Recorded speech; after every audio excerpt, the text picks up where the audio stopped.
매일 성경과 함께하는 오늘의 큐티 시간입니다.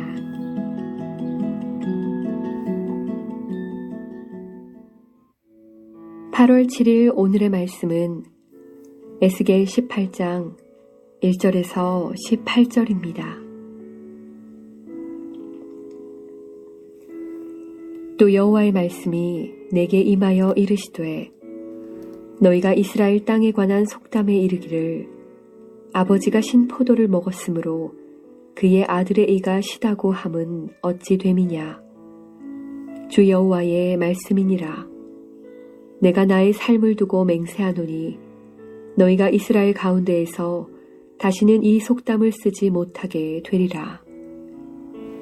모든 영혼이 다 내게 속한지라.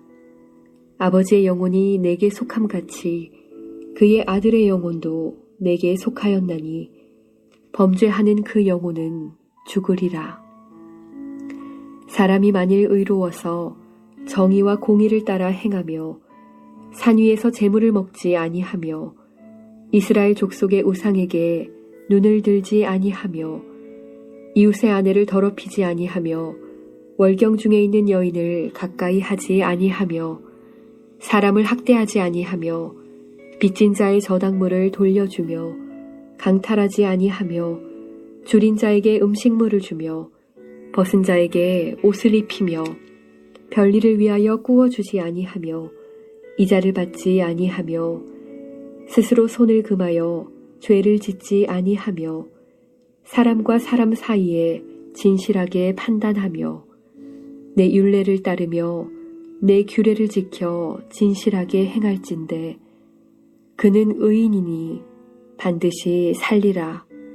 주 여호와의 말씀이니라.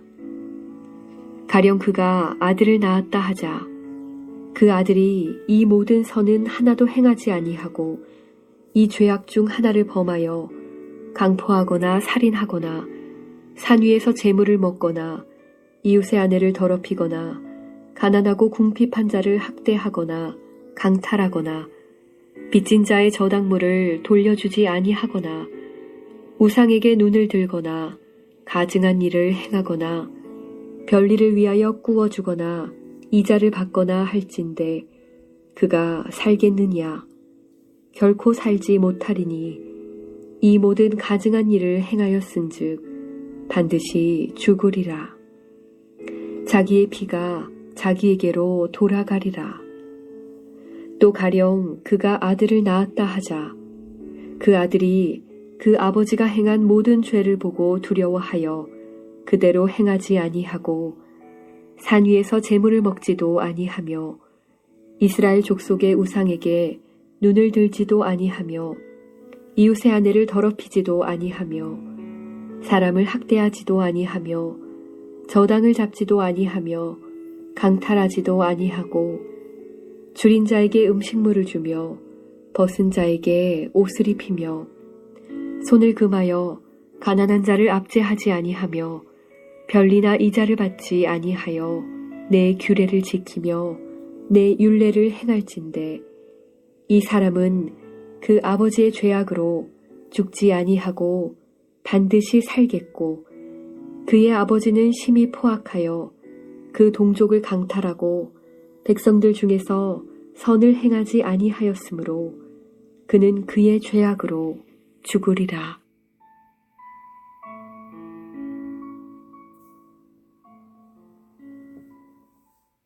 말씀으로 여는 풍성한 아침입니다. 바쁘게 살아가는 일상 속에서도 말씀으로 재정비하는 하루 되길 소망합니다. 오늘 말씀은 죄에 대한 책임이 조상에게나 다른 사람들에게 있는 것이 아니라 바로 자신에게 있음을 여러 가지 상황을 통해 설명하는 내용입니다. 이를 통하여 우리 각자가 행한 대로 하나님께서 심판하심을 깨닫고 바르게 살아가야 할 것입니다. 포로 생활을 하던 이스라엘 백성들에게 널리 알려진 속담이 있었습니다. 그것은 아버지가 신포도를 먹었으므로 아들의 이가 시리다는 것입니다. 그 속담에는 그들의 처지에 대한 생각이 담겨 있는 것입니다. 그들은 조상의 죄 때문에 자신들이 포로로 잡혀왔다고 여겼습니다. 이는 자신들의 죄는 헤아려 보이려 하기보다는 조상들에게 책임을 전가하는 모습이자 더 나아가서는 자신들이 불공평하게 심판받고 있다고 하나님께 불평하는 태도입니다.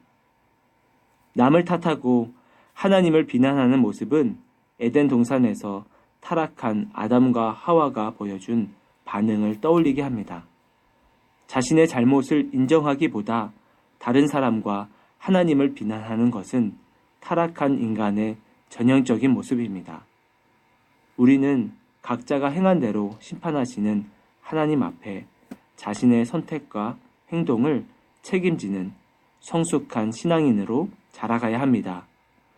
혹시 우리 안에 하나님 앞에서 상황과 환경 때문에 어쩔 수 없었다는 핑계대는 모습이 있지는 않았습니까? 하나님과 사람 앞에서 정직하게 말하고 신중하게 행동하였는지 뒤돌아봐야 합니다.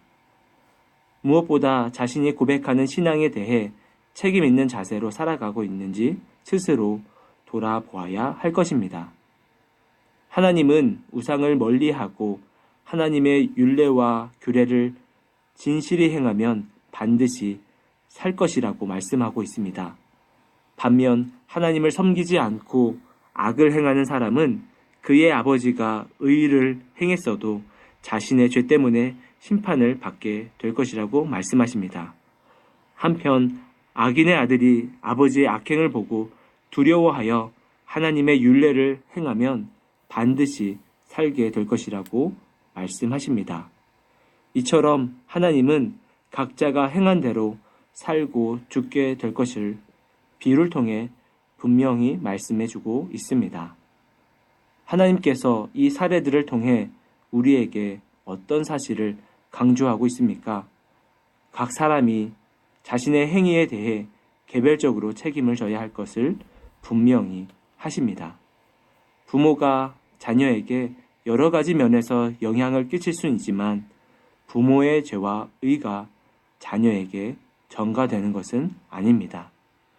우리는 자신의 온전하지 못한 신앙에 대해 다른 사람들을 탓할 수 없기에 각자가 책임감 있는 신앙생활을 해야 합니다. 의인과 악인을 구분하는 판단 기준은 각자가 하나님의 말씀을 따르는지 여부에 달려 있습니다. 우리는 각자의 죄와 의에 대해 하나님께 판단받을 것을 생각하며 하나님의 정의와 공의를 실천하며 살아가야 합니다. 각자에게 주어진 환경이 다르다는 이유로 하나님이 공평하시지 않다고 말하는 사람들이 있습니다. 하지만 우리의 신앙은 남 탓과 환경 탓을 할 수 없는 각 개인의 문제입니다. 선택과 결정은 각자가 하는 것이고 책임도 각자가 져야 하기 때문입니다. 자신의 죄악과 연약한 믿음에 대해 다른 사람과 환경을 탓하기 전에 해야 할 일이 있습니다. 즉 하나님 앞에 자신의 약함을 내어놓고 그분의 도움을 구해야 합니다. 또한 하나님이 환경과 여건을 넉넉히 이길 수 있는 능력을 주실 수 있음을 잊지 말아야 합니다. 기도하겠습니다. 하나님, 우리의 죄와 연약함을 회개합니다. 우리는 때론 상황과 환경 때문이라는 핑계를 대며 타협하며 살아왔습니다. 하나님 앞에 정직하고 신실하게 살아가는 성도 될 수 있도록 인도하여 주시옵소서. 예수님의 이름으로 기도합니다. 아멘.